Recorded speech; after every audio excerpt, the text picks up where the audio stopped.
and being restored, being saved. Hallelujah. For those 10 lepers to head off to the priests in order to get their certificates of good health must have taken faith on their part. After all, they were still wearing torn clothes. Their hair was still hanging loose. When Jesus sent them on their way, they had to believe things will change. And as they went, they were cleansed. But that's the thing about Jesus. He's in the change business. Jesus shows up at the border, and seems to me he's most powerful in those in-between times, in those in-between places, when he's in the margin. When he's with people who know they need to change, he comes to them. The Jesus that we meet in the Gospels seems to be crossing boundaries of what others think. Right? Everybody else thinks something's impossible. Jesus knows, no, it's possible.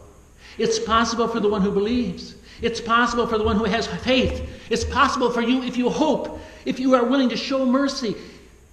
Jesus is here to make a way out of no way.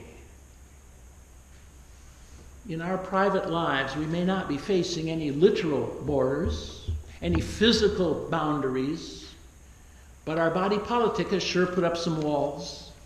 We've got all kinds of ways to determine who's in and who's out, who's on the right side and who isn't.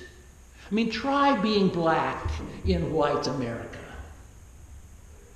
You know, I doubt there are very many white Christian churches who are celebrating Kwanzaa this week.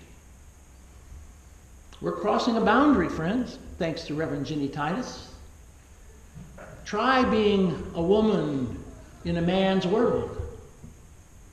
People have become polarized politically.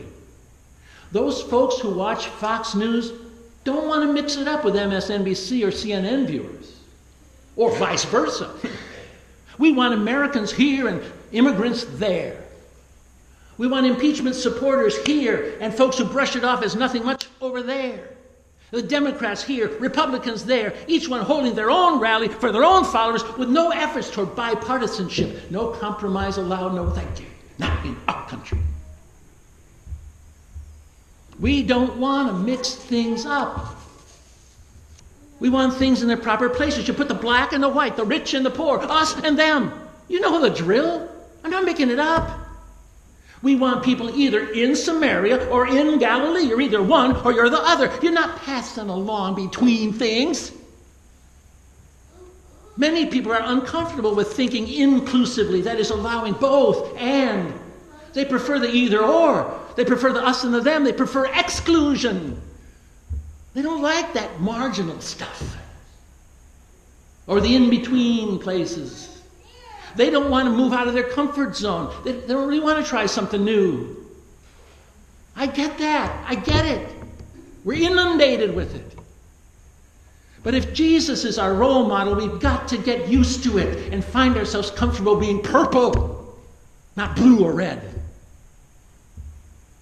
Individuals that we meet along the way, like those lepers who are left on the margin between Samaria and Galilee, neither here nor there, not one of us, not one of them, just left out. They may need some healing. They may need some help.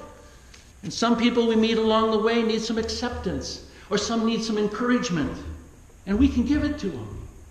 Some need guidance in a more socially beneficial direction, perhaps. But what they don't need is to be called unclean or to be rejected, even if that is the social custom that we see modeled all around us. We don't need to belittle people or disrespect them in order to make ourselves appear bigger and better. Our goal, like Jesus' goal, should be to so order our society that human life will flourish. In fact, that all of life globally will flourish. To do so effectively, we need to be part of a nurturing community. People who liberate one another, and who empower one another, and who support one another, and who advise one another, and help us reconcile instead of fighting our grandparents' wars. Jesus has come to save us, all of us. And the frontier, I think, is right here. It's right here in this in-between time It's right here in this changing season. And Jesus says, as he did to those lepers, have faith. You're changing. A new day is dawning. Step out into that reality. Even if it goes against the grain, follow the direction that Jesus points us toward.